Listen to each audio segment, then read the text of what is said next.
Uwiteka Mana Abrahamu Mana Isaka Mana Yakobo turagushima uyu munsi wongeye kuduha ku imbere yawe umwami dusenga dushaka amaso yawe twigishwa kugira ngo umwami tumenye ko twahamagariwe kugendera mu butware bwawe kuko umuntu wese umwami wahamagaye afite umwami mission wamuhaye muri isi kandi ko akwiye kwivamo yayisoje kugira ngo ubuzima bwe bugweshe icyubahiro.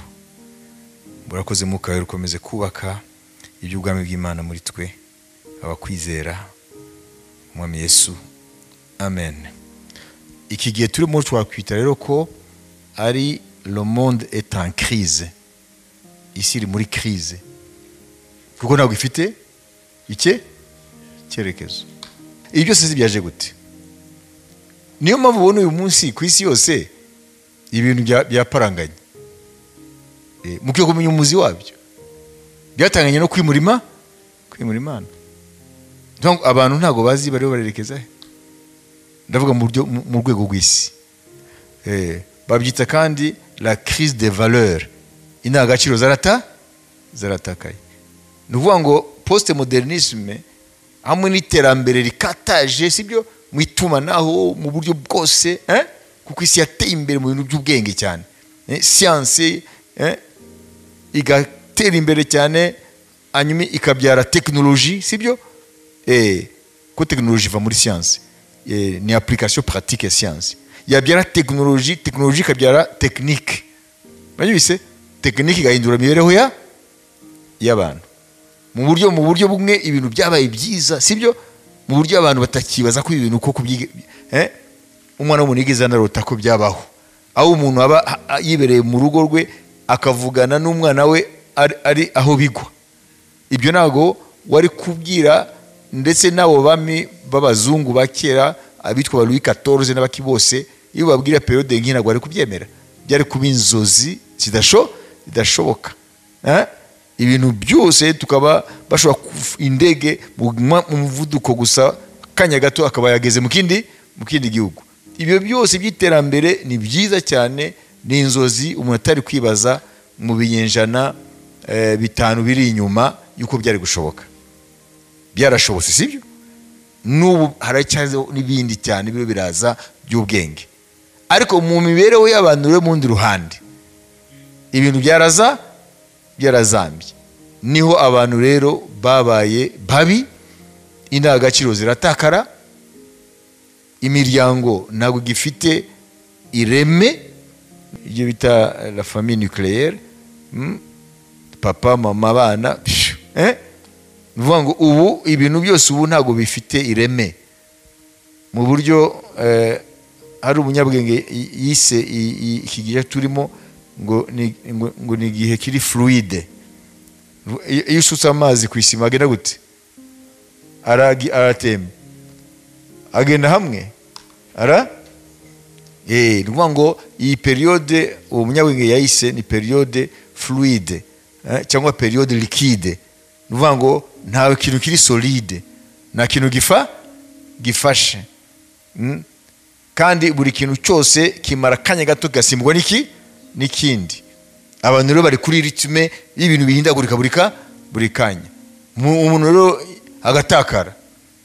Iyo umaze nk'ukwezi ugiye muri koma tuvuge iyo umaze ukwezi ugize ikibazo ukagwa muri koma se n'umuyizi donc ukaba utakiri muri isi ariko ntabwo urapfa ukwezi kumwe gusa.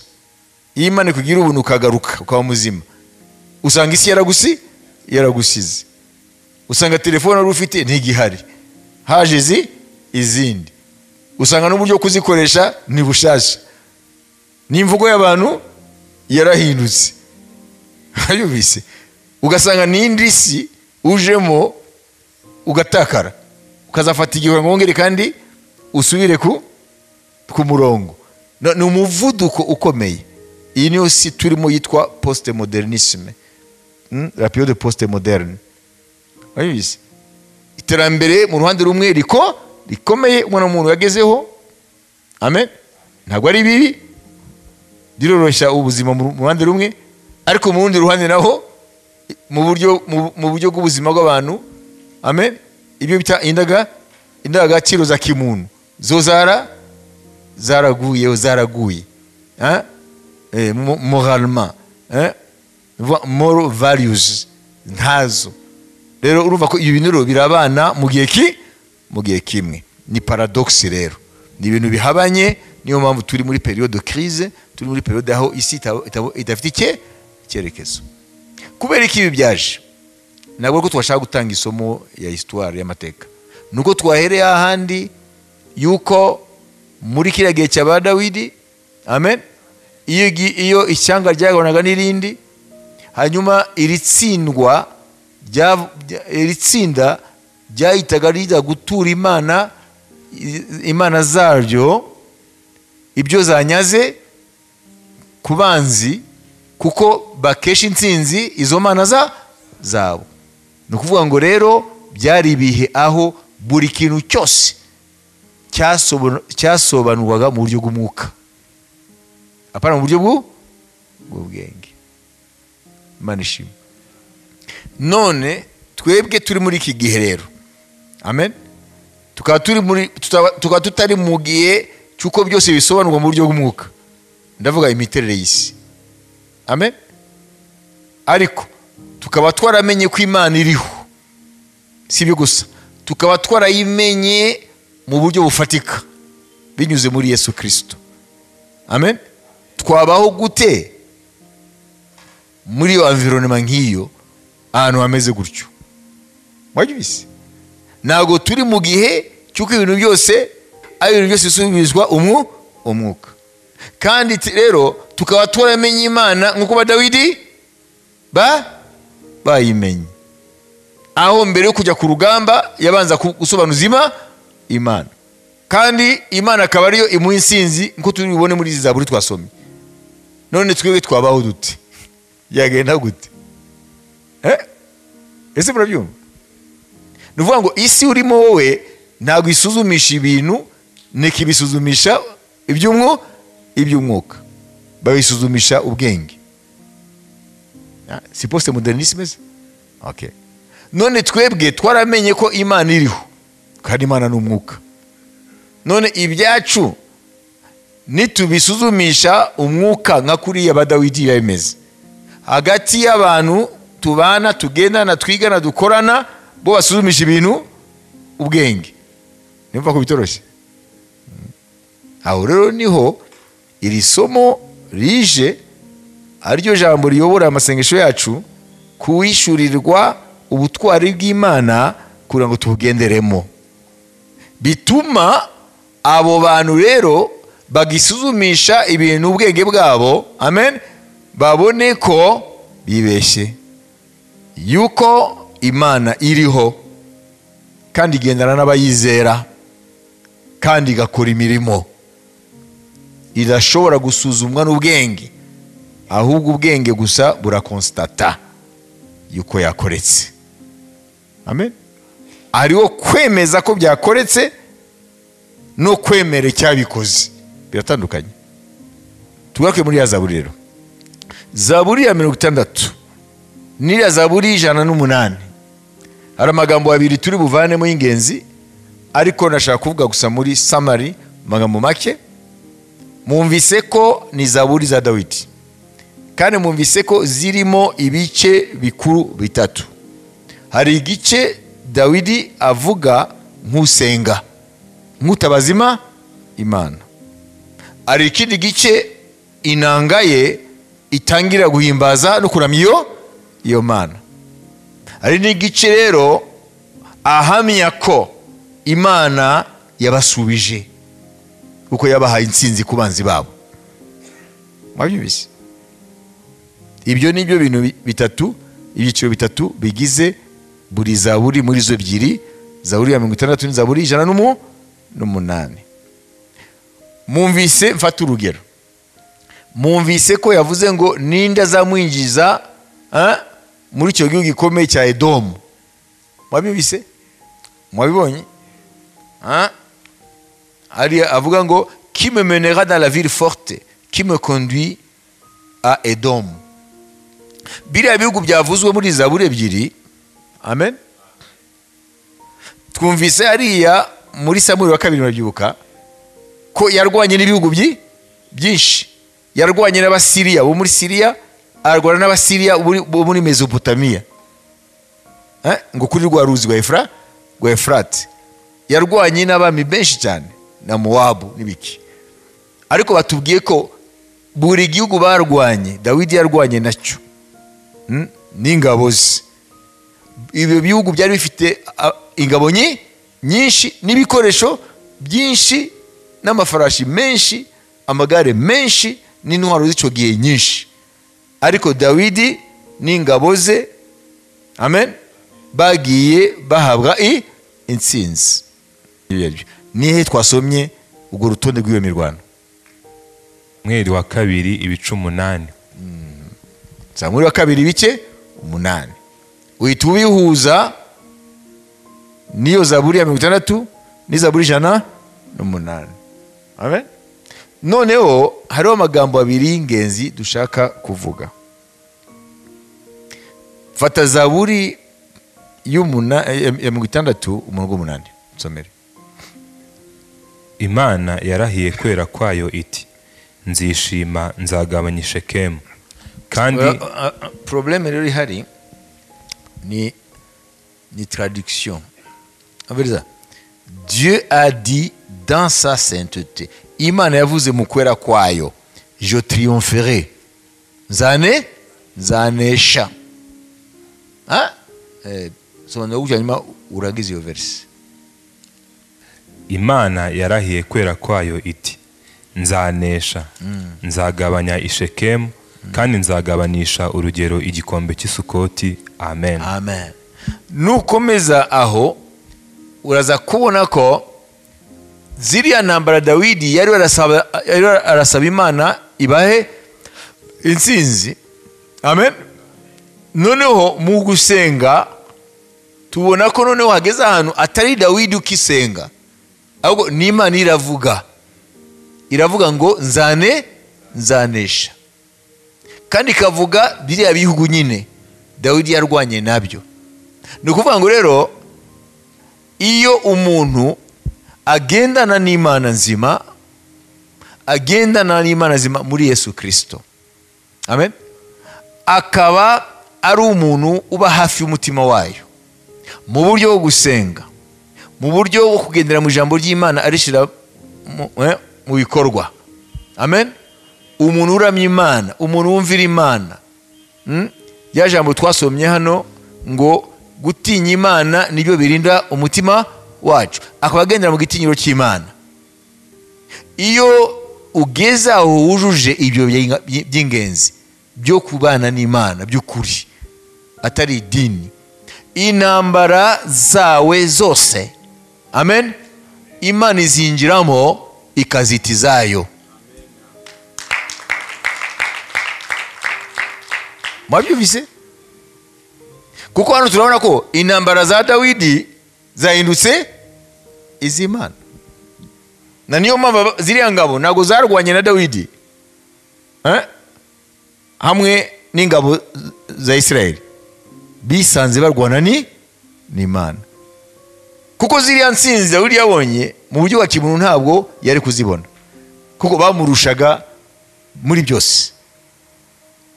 Bari benshi, bafite ingabo nyinshi, amafarashi menshi, amagare menshi, ariko bose ibihumbi n'ibihumbi yagiye bose abanesha. Ibanga rero twabyumvise, intambara za Dawidi zaje kubizi iz'Imana, kuko ngo ni umugabo wanejeje umutima w'Imana. Nimba dushaka ko natwe intambara z'ubuzima, kuko umuntu wese mu buzima afite intambara ize, wenda ntabwo izuriya zimaze n'izuriya, ariko umuntu wese muri iyi si iyo ujemo uhura n'intambara nyine zijyanye no kuba uri mu isi. Ni isi nyine irimo imbaraga zikomeye cyane z'umwijima, amen. Umuntu wese yisanga afite intambara, none wamara gukizwa rero zikikuba inshuro nyinshi, kuko urwana intambara za rusangi z'abana b'abantu, ukarwana n'intambara rero zijyanye n'agakiza. Muri izo zombi rero iyo tugendanye n'Imana nka Dawidi, izo ntambara zose uko zingana zireka kuba izacu, Imana ikazishiraho ikazita izayo. Imana ihabwe icyubahiro. Amen.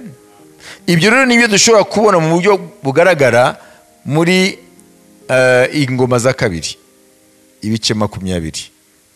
Dusomere Ingoma za kabiri ibice 20. None Imana irerura ikavuga ko intambara z'abantu bayo zinduka izayo.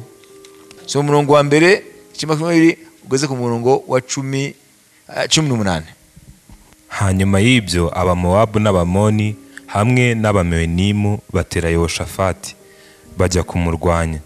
Maze haza abantu babwira Yehoshafati bati, haje ingabo nyinshi ziguteye ziturutse i Siriya hakurya y'inyanja, kandi dore bageze i Hasasoni Tamari ariho Enigedi. Yehoshafati aratinya, yihata gushaka Uwiteka, ategeka Abayuda bose kwiyiriza ubusa. Abayuda bose baraterana ngo basabe Uwiteka kubatabara. Baturuka mu midugudu y'Ubuyuda yose bazanywe no gushaka Uwiteka. Yehoshafati ahagarara mu iteraniro ry'Abayuda n'ab'i Yerusalemu, yari mu nzu y'Uwiteka imbere y'urugo rushya. Arasenga ati, Uwiteka Mana ya ba sogokuruza bacu, ese si wowe Mana yo mu ijuru, kandi si wowe utegeka abami bose b'abanyamahanga? Mu kuboko kwawe harimo ububasha n'imbaraga bituma nta wagutanga imbere.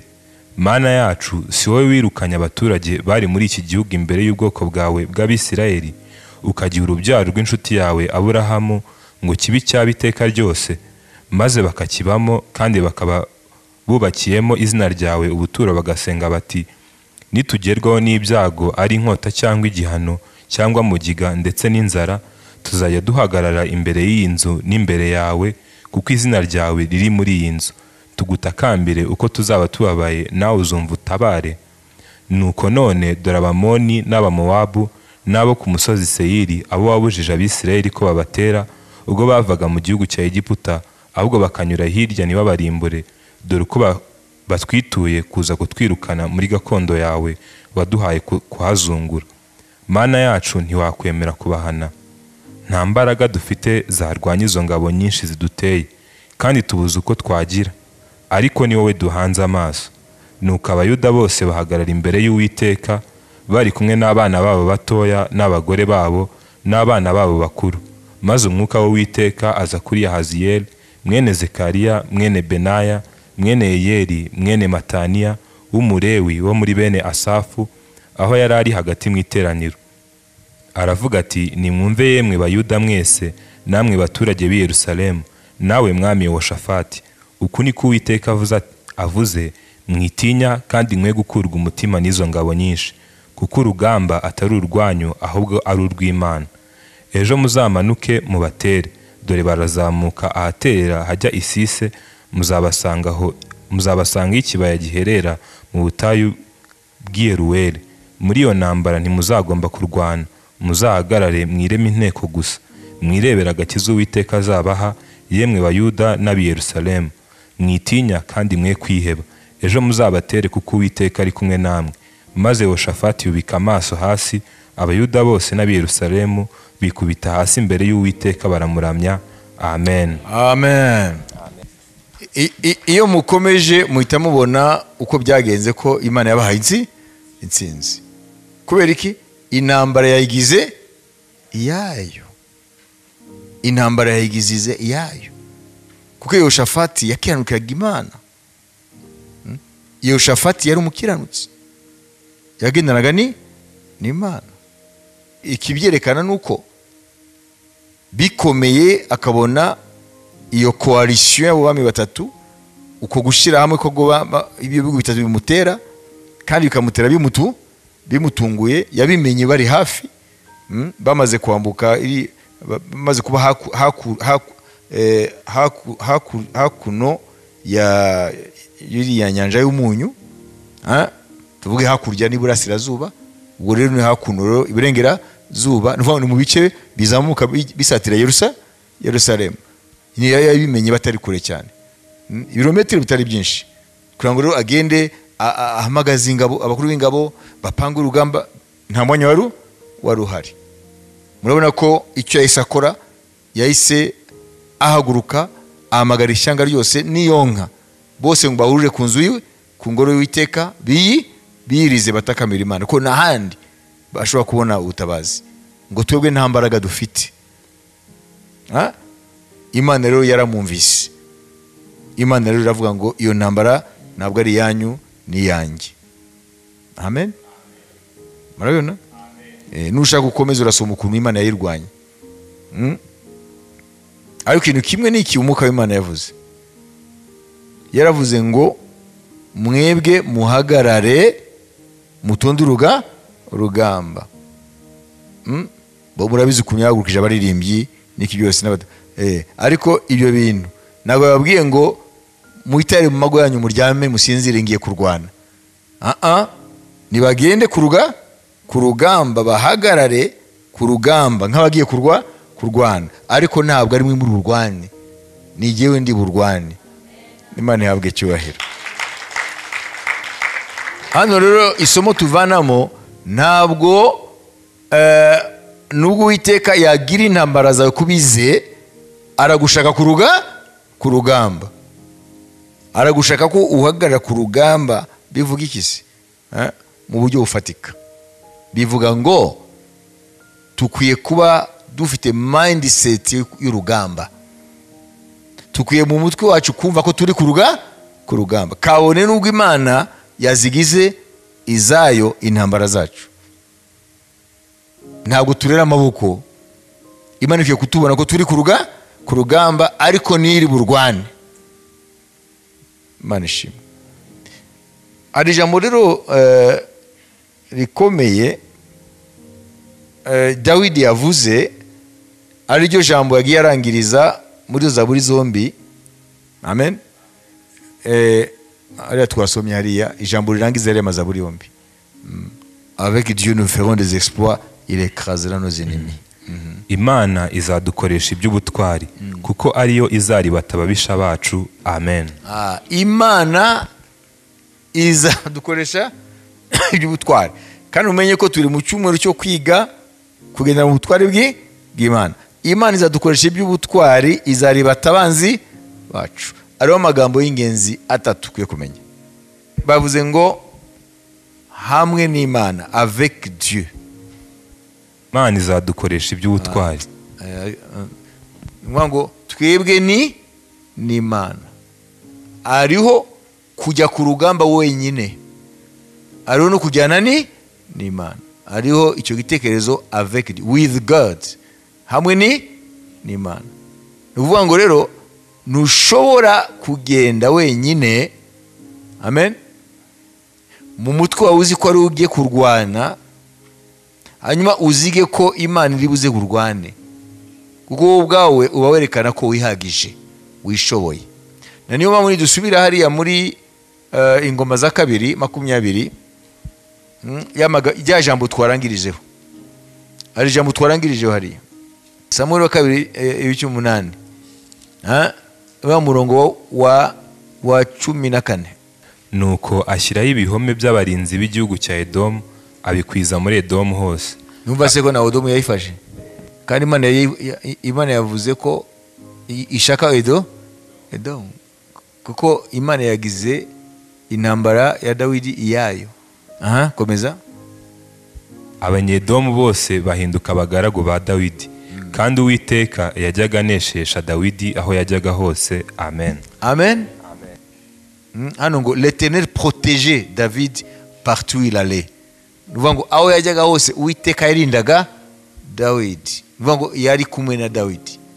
Mwibuke mu isengesho rye yari yavuze ngo Edomu irakomeye, ngo ninde azayimwinjiza, ariko hano turumva no ayirimo, ahubwo yanabatsinze, yabashize yabategetse no kuzajya n'ingaruzwa muheto. Murabona? Nuvuga ngo Imana yaramushubije. Rero icyambere na mbere nukumenya ese izo ntambara urimo uzirimo n'Imana cyangwa uzirimo wenyine n'ubwenge bwawe. Muri ya verse iriya twasomye ngo hamwe n'Imana tuzakoreshwa iby'ubutwari, ariko hamwe n'Imana, with avec, pamoja na Mungu. Ukwiriye kwibaza, ese intambara urimo z'ubuzima n'ibiki byose, ese uzirimo wenyine cyangwa uzirimo n'Imana? Muri uyu murongo umwe twasomye, Zaburi ya 60:14, Zaburi 108:14, harimo amagambo abiri, niyo nuyasobanukirwa niwe tumenya ibyo Dawidi ari aravuga. Icyambere yavuze ngo avec Dieu nous ferons des exploits, il écrasera nos ennemis. Hamwe n'Imana tuzakoresha iby'ubutware. With God we'll do great things, mighty things. With, hamwe n'Imana. Pamoja na Mungu tutatenda mambo ya ushujaa, ariko pamoja na Mungu, hamwe n'Imana. None mu minota 5 dushaka gufata, wibaze, ese mu ntambara waba urimo cyangwa izo ujya uhura nazo, uri kumwe n'Imana? Imana yazigize izayo. Ko twumvise ko Imana ngo yagendaga irinda Dawidi ahajya hose, niyo yarwanaga, niyo yamuhaga intsinzi. Ikindi gitekerezo kiri muri iyo verse, muri uwo murongo, ni exploit cyangwa iby'ubutware cyangwa mighty things, iby'ubutware. Twaravuze imirimo y'ubutwari, definition yayo ni muyuka, indashikirwa. Ni gute umuntu w'ingabo nkeya nta bikoresho byinshi afite, sibyo, abasha kurwana n'amahanga menshi, amurusha ingabo, amurusha n'ibikoresho, ubwinshi n'iki byose, kiretse Imana iri kumwe nawe. Ni ukuvuga ngo rero, ijambo rya mbere, ese ndi kumwe n'Imana muri izi ntambara? Icya kabiri, ese iyo mirimo y'ubutwari, amen, mpamagariwe kugenderamo, amen, ese muri jyewe numva ko bishoboka, cyangwa nakwitega gusa imirimo isanzwe iri mu rwego rwanjye rwa kimuntu, cyangwa ndizera ko n'imirimo irenze urwego rwanjye kimuntu ko Imana ibasha kuyikora mu gihe ndi kumwe nayo? Mwabizi kuko hamwe n'Imana ntago dukora imirimo ya rusange isanzwe, ngo hamwe n'Imana dukoreshwa ubutware, babita des exploits. Exploit mu ijambo riturukamo y'Ikigiriki, icyambere ni kwita deployment. Ni kuvuga ngo ni ikintu kiboneka ko ari gito, ni nka kuriya ikinyugunyugu, murakibona, ntago kivuka kuriya, bitega kuba nk'urunyo gutyo, sibyo, chrysalide, tusa larve chrysalide, nyuma mu nyuma ukaza kubona amabarsa asoze uko genda gikura. Iye asote niyo bita deployment. Exploit rero sense ya mbere cyangwa isobanuro ni deployment. Nuvuga ngo iyo mirimo iba iri ahantu hataboneka, hatazwi, hanyuma Imana ikayideploya, noneho imirimo ikaboneka. Abantu bakibase, ni gwa rurunyo, ikinyugunyugu kimeze gutya, kingana gutya, gifite amababa afite amabara meza, cyava mu runyo. Abantu rero bagatangara, ese uyu Dawidi nituga n'ingabo zingana gutyo yatunesheje gute? Cyangwa abandi bamwe bari kure ngo yabinesheje gute? Nawe rero bagwate, ese uriya muntu ko tumuzi, nta mikoro, nta ntago yize, sizi ibikiri, ntabwo azwi, ibi bintu se byabaye gute?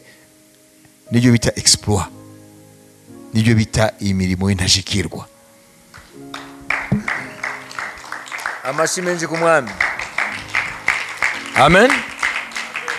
Rero iyo mirimo ni imirimo itangaje, ni imirimo igaragaza ubutwari, amen. Ni imirimo heroique y'intwari. Ntabwo Imana ije gukora, ntabwo Imana ikora ibintu bidafite kashe yayo ko ariyo yabikoze, kuko ntabwo biba bihwanye n'uwo muntu uko bamuzi n'ubushobozi bwe. none icyo kibazo cya kabiri rero niki? Ese uritega imirimo bisanzwe cyangwa uritega imirimo irenze urwego wowe urimo? Niyo bita exploit. Hanyuma icya gatatu kiri muri iyo verse ni écraser, ngo izaribata abanzi bacu. Kuribata no kubashyira munsi y'ibirenge. Siko yavuze byarabaye n'ibyabaye, yarabaribase. Muhita mwibuka rero ibyo Yesu, nimuvuge ngo ni ibintu by'isezerano rya kera gusa, iryo jambo turarifite mu isezerano rishya. Luka ibice 10. Kadusomere Luka ibice 10. Yesu aratubwira ngo aduhaye ubutwari bwo kuribata. Hano ntabwo ari ba Dawidi, ni twebwe. Luka ibice 10 ku murongo wa 17 tugeze ku murongo wa 20. Nuko abo 70 bagaruka bishima bati, Databuja, abadayimoni nabo baratwumvira mu izina ryawe. Arababwira ati, nabonye Satani avuye mu ijuru agwa asa n'umurabyo. Dore mbahaye ubutware bwo kujya mukandagira inzoka na sikoropiyo n'imbaraga z'umwanzi zose, kandi nta kintu kizagira icyo kibatwara rwose. Ariko ntimwishimire yuko abadayimoni babumvira, ahubwo mwishimire yuko amazina yanyu yanditswe mu ijuru. Amen. Kuribata, Dawidi yavuze ngo bari kumwe n'Imana bazaribata ababibasha babo. None Yesu yavuze ko ahaye abigishwa be imbaraga zo gukandagira inzoka na ubutware, gukandagira inzoka na sikoropiyo n'ubushobozi bwose bwa mwanzi Satani, ngo nta kintu kizagira icyo kibatwarana na gato. None se mujya muri muniki, aduhaye ubutwari bwo kuribata abanzi bacu. Hano abanzi bacu n'abadayimoni, kuko nibo bihishe mu bibi byose, nibo baturwanya. Intambara y'umukristo arwana n'abadayimoni, kabone n'ubwo bakoresha abantu n'ibintu. None mwumvise yuko isezerano ry'umuntu agendana n'Imana, agendera mu butware bw'Imana, bigatuma Imana izana ababishabe munsi y'ibirenge bye. Ntabwo ari bo bamwishima hejuru, ni wabishima hejuru. Imana ihabwe icyubahiro. Haleluya. Reka rero tuvuge intwari zimwe zageranye n'Imana, hanyuma natwe dusaba Imana kugira ngo tube nk'izo ntwari. Imana ishimwe. Ariko mbere na mbere tufate iminota 5 umuntu wese yibaze, ese mu ntambara mbamo nyuramo Imana yazigize izayo cyangwa ndiyo ndazigwanaye yewe nk'umwana w'umuntu? Amene turangiza hazasigaye point imwe yo kureba bamwe mu babaye intwari muri zo ntambara Dawidi yakonaga yagwanaga, yarafite inga yagwana wenyine, yaziga ku rugamba, ariko hariho n'umugaba w'ingabo.